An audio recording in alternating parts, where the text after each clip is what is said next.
I'm really excited to welcome Renee Owen to the Shared Experience Summit.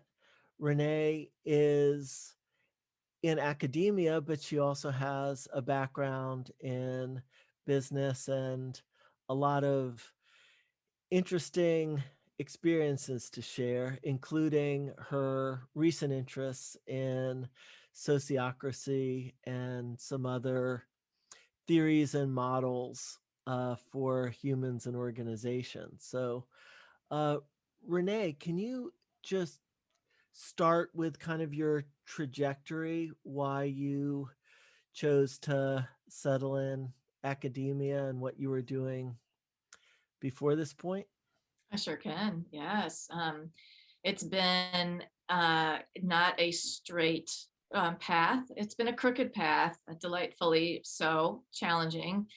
I was living my, at the time, dream, which was to live. I wanted to live as close to the land as possible. I wanted to sort of peel back my, I guess, European American culture a little bit. I don't know how successful I was in that, and experience what it would be to live off, live with the land. And so I was doing that with my husband, and we had 3 children. We were in a really remote area of southwestern Colorado. And I ended up starting a school, not because I thought I was going to start a school. I was actually an artist. My husband and I both were, but there was just no school in the area. Our daughter would have spent about 3 hours on the bus. She was going into first grade to go to a little tiny uranium mining town with school. So Hmm. I ended up starting a charter school because the charter school law was around, and it was a place-based, project-based school. I wasn't familiar with those terms, but some consultants, it's hard to explain, from Harvard Graduate School of Education ended up getting involved. It wasn't something I knew about. It's too long of a story of how that all happened, but it was certainly meant to happen. The funding came from Annenberg World Challenge. And so we had this amazing training and this incredible opportunity. And that school was, well, I mentioned it was uranium mining area, and we had 80% of our kids lived in really, really deep poverty. And in fact, half the students our first year had a family member in prison or jail. And it ended up being an incredibly successful school. I think partly because I was an artist, my background was not education. So I was working pretty intuitively with what seemed like would work with the children, and was very relationship oriented and arts oriented and based in place. We used, that's what I got trained in, was this place-based model of how to involve kids in the land and in the community and in projects with one another. So fast forward a little bit from there, um, I ended up writing a book on place-based education with a professor from Harvard. Again, I was not in academia. It was just all these things just sort of happened. And we ended up gaining some, almost a little bit of fame in Colorado for what was called overcoming the achievement gap. We had these really low income students that first scored, because it was all about test scores back then, still is today, really, really low when the school first opened, like miserably low. And within about 4 to 5 years, were scoring in the top 10% of the state. It was just fabulously successful. And what we were doing was actually pretty simple. It really comes down to love and connection. And so I ended up having some options, and moving to Asheville, North Carolina, and becoming the executive director at a holistic school that was founded as a holistic school by some leaders in the Sufi movement, Sufi. A lot of people, if they haven't heard of the Sufis, they know who Rumi, the poet, is. So Sufis are mystics, and the sect of the Sufis believe in integration of all religions and spiritualities at the mystical level, that we all sort of are one, and that we're all divine. And so that's what the school was founded on. The students every morning centered and meditated, and spirituality was sort of the center of the model of human development there. I learned a lot. and ended up being there for 13 years. Two of my three children had the blessing of being able to go to school there for a while. But what ended up happening with me is I grew up in a working class family.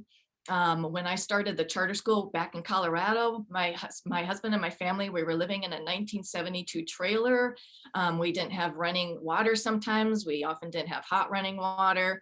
Like the people around us, we were living well below poverty level. And I mean below poverty level, not below 180% of poverty level. Before I started the school, we were making less than $10,000 a year. And Mhm. not at first it was by choice. And then I found out how hard it is to get out of poverty.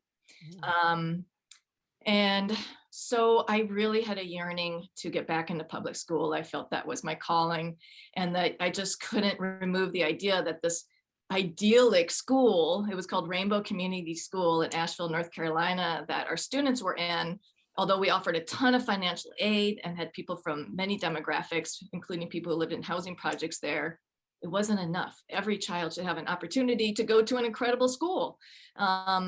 And so I ended up pursuing a doctorate degree, somehow managed to commute to New York City to achieve that from Columbia University while I was running the school in North Carolina.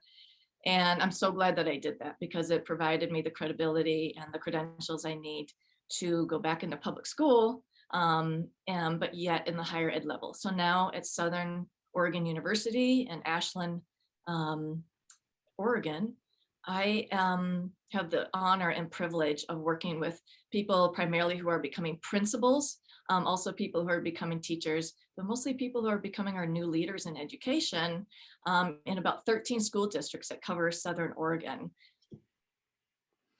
Wow, that's amazing. So the I'd like to just go back and start at place-based learning.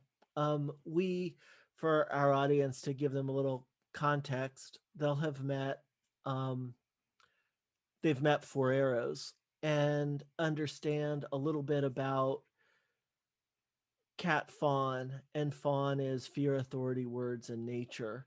Um, that context of place seems very important for humans, for our souls, for our nourishment. That connection. Indigenous languages are all about the local flora and fauna and experience and movement.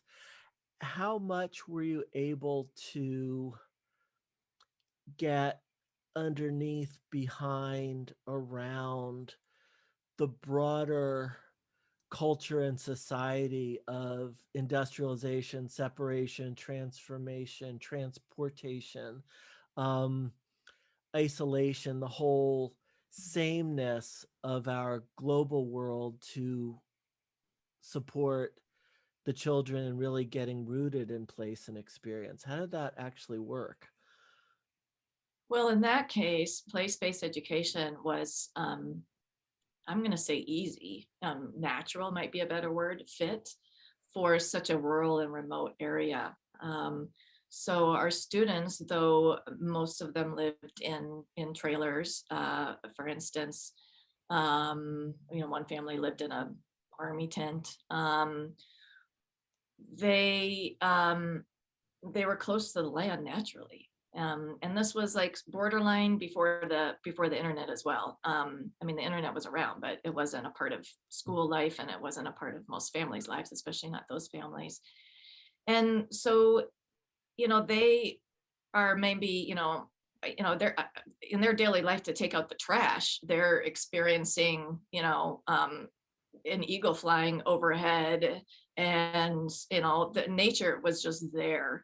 And so so fortunately it just made sense, although the school building was built in the uranium mining, when the height of the uranium mining era in the 50s was this brick building with like rooms, but we just expanded those walls and got outside of it as much as possible and worked in the mountains and worked with the community and interviewed the pioneers, and brought like, for instance, music to make it place-based. We certainly didn't have a band, an orchestra. We had we had banjos and fiddles and guitars, and we brought in some of the local guys that play honky tonk and country western music, and the students learned, old time tunes and country music, and eventually they became the Paradox Pickers. Was what they were called, and it meant something to them, because it was about their place. Yeah. Well, it seems like there's sort of a leapfrogging that happened where the kind of experience you're talking about sounds like the kind of thing you would get in a very expensive private school. Certainly not public education, and not even Hold on, the I've got some typical. knives here. I Okay. hope you can Okay. pause. I'm so Yeah, sorry. no problem.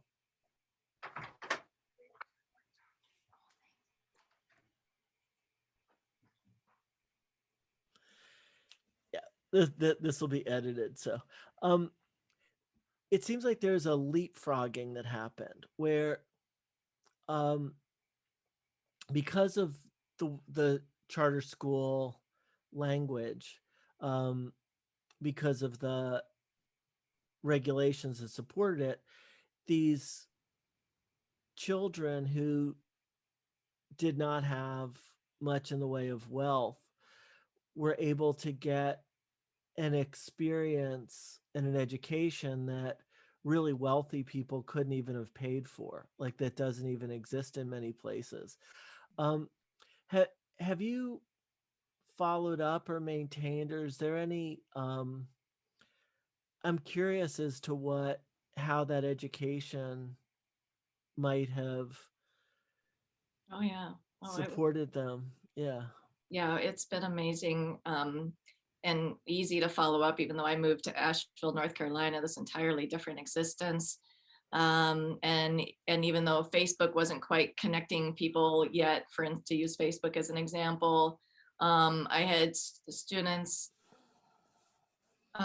get a hold of me when they were getting ready to graduate from high school, and I'd help them apply for financial aid, and we had so many students whose parents had never finished high school or even finished eighth grade, who ended up going on to college. One works, for instance, he's Division of Wildlife. He's one of it's a scientific position, and he was so talented and smart, and so many of them at the little high school that they ended up going to, or going through eighth grade, ended up being top students when they went on to high school. um, I have the couple that one has traveled all around. He ended up in high school pursuing Rotary and being an exchange student. He did a year in the Dominican Republic, I think. So several students ended up learning to do that. I have two students that live in New York City they were just so phenomenally talented and musicians and creatives, and they're doing some really incredibly talented work there. Others um, have passed away or are in jail. But those that made it, um, a lot of them made it really phenomenally. And several of them have families, successful, wonderful families, and send their kids now to the same school that my daughter now has moved back there, and she works at Paradox Valley School. So Wow, it's a beautiful familial story. that's wonderful that it's persisted and flourished over that time. Um, about the school in North Carolina, I actually taught at a Washington Waldorf school for a while, and there were a lot of Sufis. There was a whole culture at that school for some reason. I guess there was a fit between the Waldorf movement and the Sufi culture, but I got to know a lot of people in that community, and just wondering how that the relationship between the school and the culture, and how the culture suffused the education, and vice versa. How did that work? at Rainbow Community School. Mhm. Um, well, the school was founded by Sufis, but it was not a Sufi school. The first executive director at Rainbow, it was called Rainbow Mountain Children's School when it first opened, and it first opened for very young children. She was, yes, she was a leader in the Sufi movement, but as an educator, she was out of Harvard Graduate School of Education, and this was in the 70s. So during her education, she had worked with some of the greats in human development. She had studied with Erik Erikson. A lot of you might be familiar with Erik Erikson, who developed some of the first human development models that completely transformed how we think about how humans learn and develop. And she worked in the lab of Jerome Bruner, who also was a very progressive educator who based his work on human development. Her name is Aostra Johnson, and she once explained to me so succinctly, holistic education isn't about achievement, it's about development. And that's, when you want to, I know we're probably going to talk about worldview and mind shifts. That is that's the worldview shift in education that I'm, trying to make on a larger level now with more schools and in education. As achievement, that's table stakes, like they say in the entrepreneurial world. I mean, that should just come naturally. If you're developing the human, achievement will come. But if you just focus on achievement, you're not going to really get the results that you're after because you're, well, for all sorts of reasons. Yeah, no, that's a really important distinction. And I there's a corollary. So going from an achievement model to a development model is very similar to what I've been working on, which is moving from a performance model to an experience model. Because if people and mindset and the way there's sort of a another thread in all of this that I see happening, which is education um, becoming radically democratized in that people can learn from almost anybody now. And one example is I'm taking a course right now from Patrick Blanchfield, who I never would have encountered except I was following his Twitter account and he was saying just, I thought, brilliant tweets, comments less than 233 characters. And at some point he posted, "Oh, I'm teaching a course on repression at Brooklyn Institute of Social Research." And, in his tweet, he mentioned some of the reading material, a lot of Freud, but then a lot of CIA manuals and counterinsurgency manuals and um, really mixing it up, everything from Foucault to David Petraeus. And, it was a 6-week program. And I was like, hell yeah, Um, and there wasn't a reason. Like there are no grades, there's no anything to do it, but I just wanted to experience it. And I'm just seeing in my Facebook feed, I think back to when I was 16 and in public school and going to riding my bike to Second Story Books so I could buy Descartes and Kafka and Nietzsche and Dostoevsky, because that's what I wanted to learn. That's what I wanted to read. That was nourishing to me, not what they were feeding me. And what actually I remember the moment um, that I started that, it was a world history professor talking about how Nietzsche had inspired Hitler and this idea of the Superman or the Overman, the Ubermensch. And I had remembered reading about Nietzsche in this biography of Jim Morrison, No One Here Gets Out Alive. And I was thinking, wait, that doesn't make sense. Jim Morrison wasn't a fascist. He actually did film that was very, deconstructed Hitler. So I got to read this Nietzsche and see what's going on. And that just sort of opened the floodgates to Spinoza and Eastern and everything else. And that availability seems to, I just really wonder if the constraints are going to hold, if our industrial education system that doesn't seem to be serving much of anybody, um, how that how that winds up changing. And I'm wondering, in some of your work in Oregon and some of your academic work is looking at not just transforming educational institutions, but what can happen beyond or outside those institutions. When you say what can happen outside or beyond those institutions, are you tying that to education? Yeah, well, so I actually I have another conversation. One thing that's great about this summit is that there are sort of through lines and threads um, that the audience is gonna see, which you as a participant in one session isn't gonna get to see until afterwards. But I had a conversation with Amelia Lichtberg, who is a um uh she's doing counseling. She does relationship counseling and trauma counseling.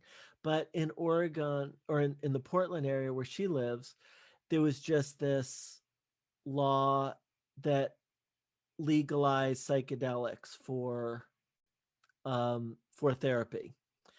And so it's really changing things in a localized area.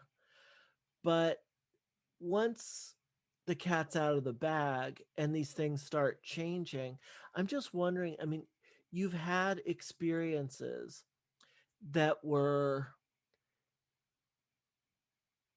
from what I'm understanding, you had the luxury of being able to work within an institution that wasn't dominated by the achievement Mhm. orientation.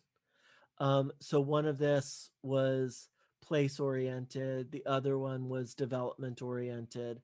And so you've sort of gone forward and now you're an expert in something that isn't widely Mhm. accepted. So I guess my real question, my real curiosity is, do you believe the change is going to come from the educational systems as they're established, or the proliferation of completely new types of schools? Well, yeah, that's an excellent question. And um, well, I'm starting to realize that that it's a both and. I used to wonder part of the reason I was pro charter school, even though I was very upset um, when profitable for-profit charter schools came about and were approved, and to me that just kind of killed and ruined the charter school movement. But of course, in our case, our charter school wasn't about like a white flight thing, or we wanted to do this kind of education rather than that education. We didn't know we were going to do place-based education. We just wanted a school. What's a community without a school? Our kids were on the bus for an hour and a half each way. But so I was pro charter school because I saw that in charter schools, and then also in private schools and other schools that have this freedom, that they're able to practice a model that is basically not allowed essentially in public schools. And according to like the two loop theory of change, for instance, if anybody's familiar with that, or the Berkana Institute has this incredible two loop theory where as one institution rises and becomes really dominant, really powerful, alternatives start popping up, and those alternatives are really weak, or they get the dominant thing crushes them at first, But the more and more and more that all those alternatives pop up, they start sort of joining with one another. And so you've got your dominant loop, and as that system starts collapsing, which our education system is, which our oil system is, all of our industrial models of society have peaked and are now collapsing. So what's going to happen? Are we going to hospice out those old systems, or are we going to let them crash? And who's going to get hurt in the meantime? Well, the people that marginalized people, of course. It's not like the, the people with the most power. And so it's really important that we hospice those out as we create new systems. Buckminster Fuller, what's that famous quote? You know, if you want to change an institution, don't fight it, create a new system that works and make the old one obsolete. And so when you put together charter schools and all the movements right now that are in public schools, social emotional learning, mindfulness, project-based learning is getting a lot of attention, universal design for learning, online learning, which has some real radical aspects about it, even though it might not seem, relationship oriented per se. Um, and so, environmental ed, all of these things start becoming, once they start connecting and networking, they create the second loop of the new movement. And the trick is, so then does our old system just collapse? Well, like I said, we don't want that to happen. And so it has to be a both and. And what seems to be happening is, yes, these charter schools, these private schools did become a model for public schools. And as that data of how important social emotional learning is, for example, which you hear that everywhere now, there's so much academic data about it. Public schools are actually crying for a relational model of education and asking for social emotional learning. They still see it as a patch, like, oh, we're going to teach social emotional learning for 30 minutes. Oh, everybody, we're going to do mindfulness now for 5 minutes. That's not how it works. But eventually that does end up creating a culture change in how education works. And that new system will rise up out of the old system. It has to.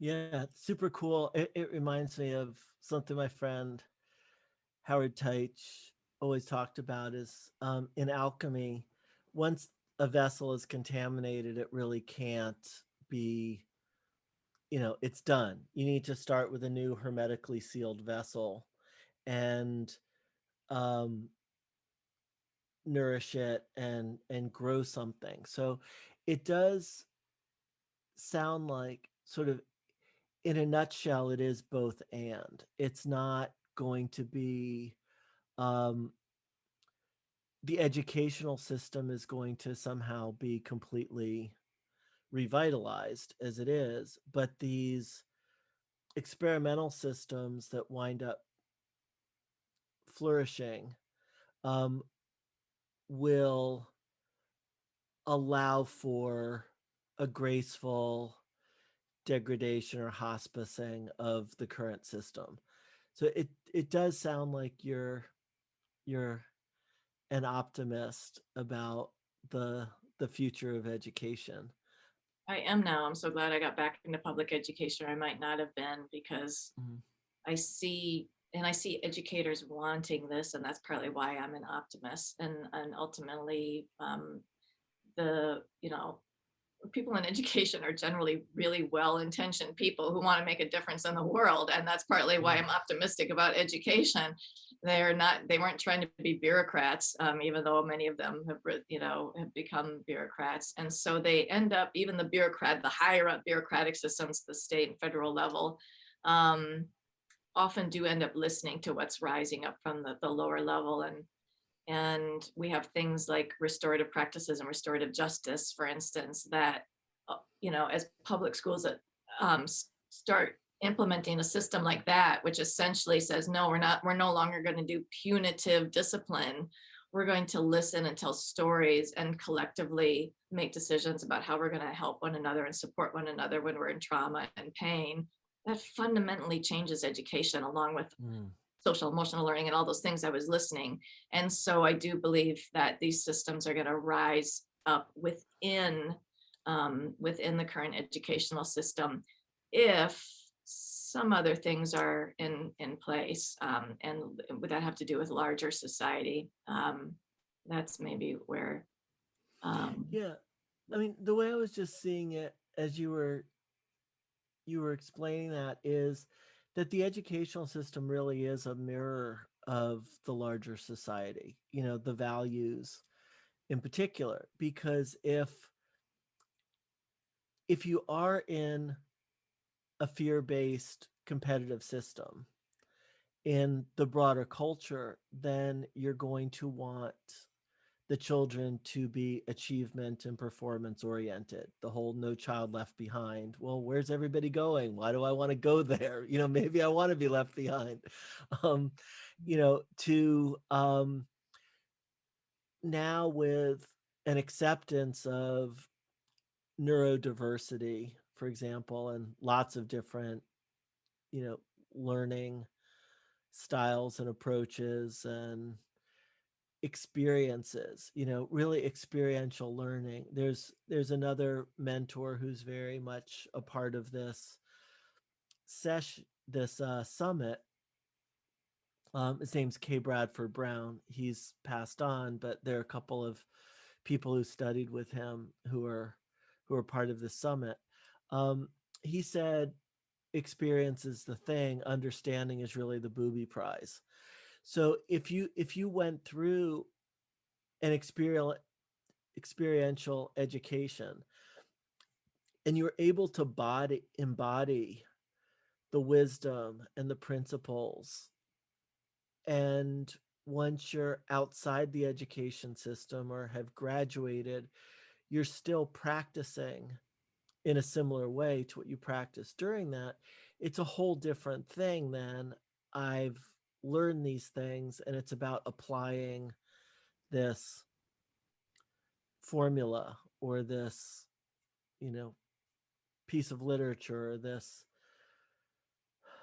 classification system in biology or whatever that was learned. Most of that is not going to be valuable, but all of the growth, development, manifestation of that will be valuable. So yeah, I totally see that. Super cool. So for you, um, do you see yourself, and explain just a little bit more about how it actually works in Southern Oregon? You are teaching, so you're in an academic environment, but are you also, what's the role? I didn't quite understand it in terms of how you're actually influencing the public education system. And I assume you mean at all levels, or did you mean just the university level? They're tied together enough that it really ends up affecting all levels. Like I get to have great conversations with people at the Oregon Department of Education, for instance. I'm a part of an organization that's sending off a letter to the Biden administration. But my role that I am paid a salary for at the university involves those things, but it's directly I think my title is Assistant Professor of Educational Leadership. So there is a principal licensure program here. So people who are currently teachers, they have to have at least 3 years teaching experience to apply. Most of them have far more, who are interested in becoming a school level leader. In most cases, that would be a principal or an assistant principal are in the program. So these are people who will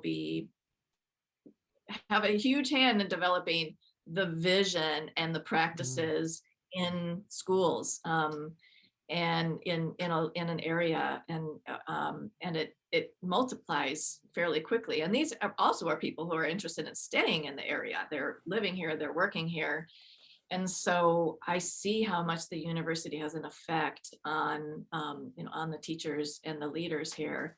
And so, when throughout the year that they're in this principal licensure program, to hear their yearning for change and how much they see that what's happening right now isn't working, but they also see how difficult the principal job is. It's an absolutely impossible job. It's the most stressful job there is. I can't imagine any job more stressful than that.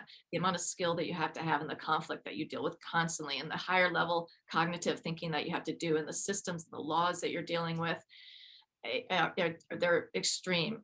You put out fires all day long, and any other work that you have to do, you have to, most of them arrive at work 6:37 in the morning, and they don't go home until late at night and they work on the weekends because that's the only time they can really get work done. So they have to learn the system as it is and be experts in that.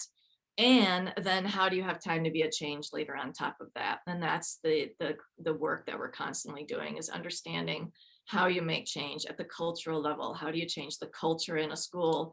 How do you change at the level of nuance of a child's experience to where they understand, look how to look through the eyes of a child. How does a child's day begin? Does it begin with a bus driver yelling at them? Or does it begin with a hug? Or does it begin with a circle and some quiet time? There are really being able to see the things that make a difference, and they know how to do academics. I mean, we've been in this educational reform movement for 30 years, and there's been nothing but science on how to help students improve in math and reading and language arts and science. They know how to do that. We have but the problem is the needle's only moved a little tiny bit in academic improvement. I mean, it's for most groups, it hasn't really improved at all. Marginalized groups, their academic achievement hasn't even increased. For a lot of them, has gone down. And that's with 30 years of hammering educational reform and standardized testing, and so many resources being poured into that. And now everybody's realizing this hasn't even worked for what we were trying to do. And on top of it, we have a mental health crisis, and we have a divided country, and people don't know how to listen to one another, and all of the results from that education that we're experiencing. Suicide now, other than accidents, which is always the number one cause of death for children, is now the number for 10-year-old and up, the number one cause of death other than accidents, as well as the multiple crises that we're having. And it's become so obvious that there's a cry for change, and that change is happening. And so these principals, or people becoming principals, as they learn change leadership, they're also learning the techniques and how to do it. And that's what they're wanting to do as they move into their schools. That'll create change pretty quickly. And through our program, they'll meet people, at Oregon Department of Education. We just met one last weekend who actually literally said to them, you all, well, that's my being from the South the last 13 years. He didn't say you all because he's from Oregon, but he said, there is no better time than in the 30 years if you want to create an education that's equitable and innovative and develops the whole child. He said, but principals and teachers don't know how to do it. They can't even imagine it because of what they've been doing. But the opportunity is there. The federal government, at the end of the Obama administration, changed a lot of the laws, and there's so much more freedom. And in Oregon, there's schools could be so much more innovative than they are, and they just really don't know how. So the opportunity is Wow, there, and the will is there. that's incredible. It's so encouraging. I I live in West Virginia, and this legislative session was so hair raising. All of our teachers, even though teacher strikes are illegal here, I mean, there's just been massive strikes because we border Pennsylvania, Ohio, Maryland, Virginia, where teachers get paid twice as much, and so they just drive a small distance. Then there was this massive push for the kind of charter schools that really would deplete the economy of the public school system. And it's just been a constant assault. The higher education, they, tried to take, and I don't even know where things were left at the session. There was so much turmoil, but it's really, I'm really thankful that my children graduated, and they're now grown and either in college or have graduated from college. Before this, just the attacks came in. It's so clear that we're, as a society, at every level, we're so hungry for authenticity and real connections among students and between students and teachers and administrators, and a much more nurturing, loving environment. It's just, it's there, and it's just wonderful to hear that there's real work going on at so many levels, and that a shift can actually happen. Well, So, the shift is ultimately worldview, right? mhm. So most, I forget the statistic, I think it's 80%, if we're looking at the whole country, of our teachers are white European Americans. And that might be an old figure. Maybe it's not quite 80% now. And that certainly does not reflect our student population, which is, I think we maybe have reached the mark. We're about at 50% white students.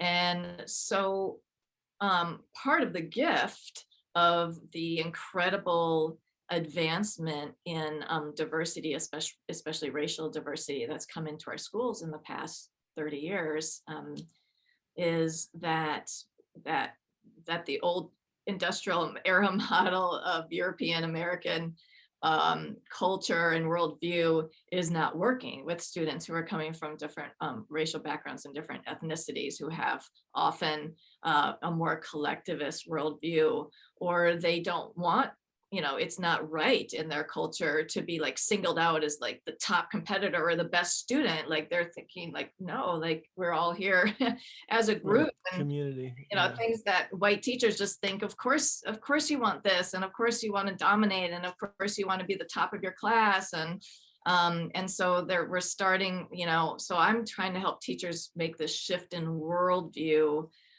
to something that would be considered a more indigenous worldview, a more participatory worldview.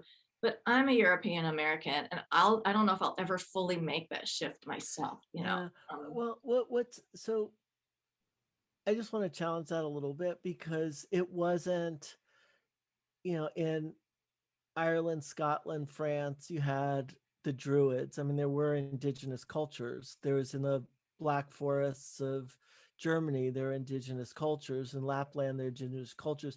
Indigeneity was and is everywhere, and it's in us. yeah. It's really just this. And I had another conversation. I can't wait till we have the story arc of the entire summit, because I had this conversation with somebody, Clara Francesca, who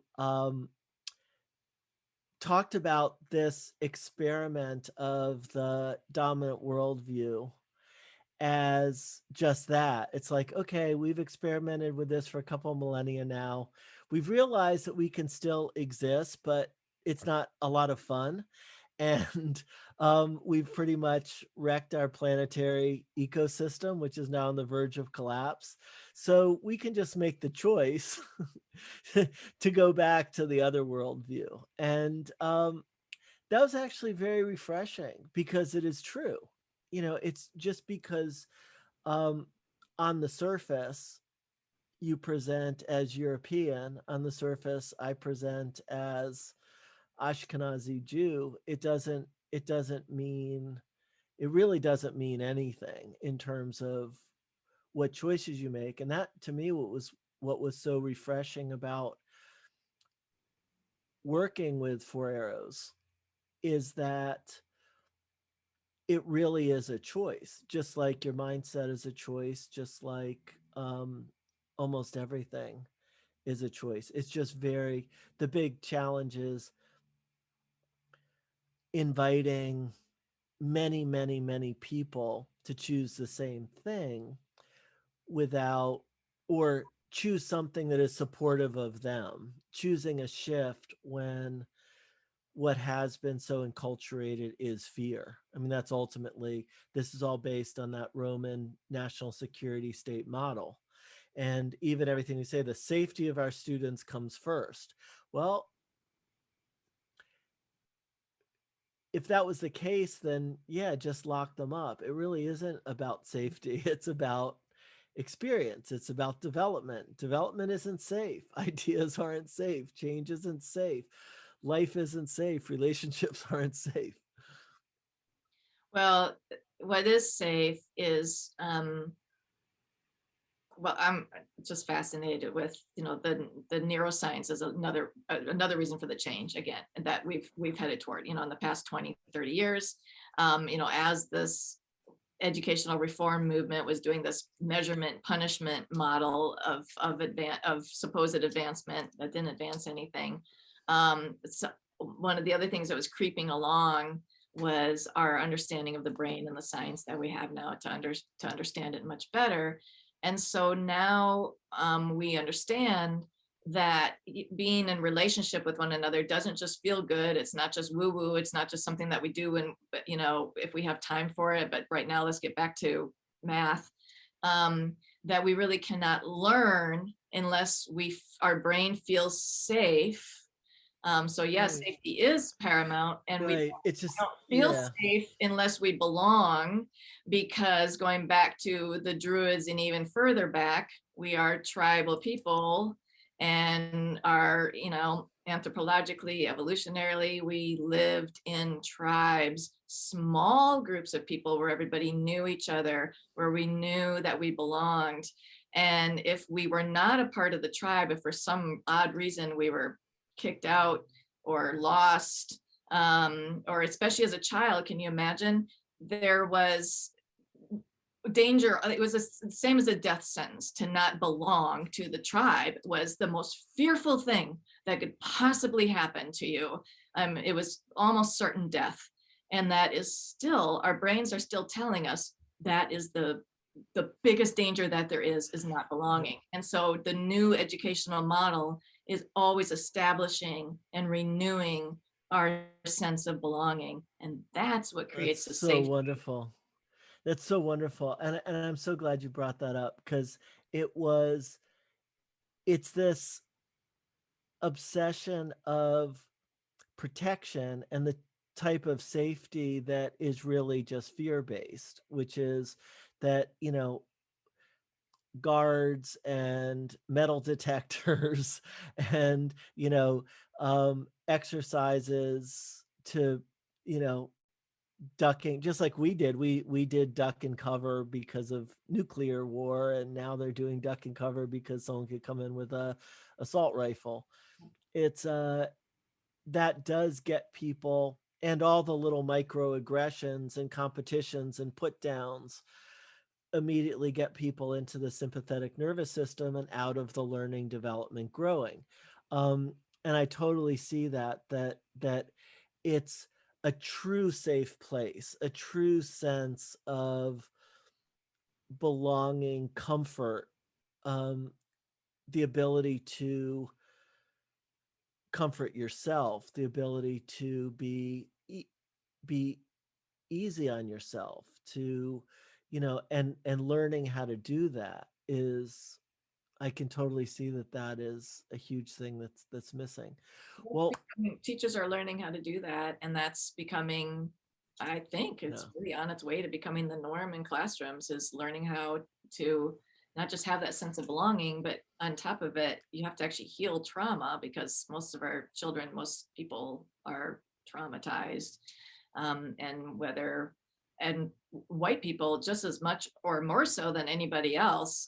You go back as, you know, to the Middle Ages. I'm just fascinated with this book right now, and I forget the author's name. Makama, I think is the last name. Resma is the first name. My grandmother's hands on this book, Cultural Somatics, and the trauma that we pass down. Some people now have heard epigenetics, that Mm. my compaction pass my trauma on to my children.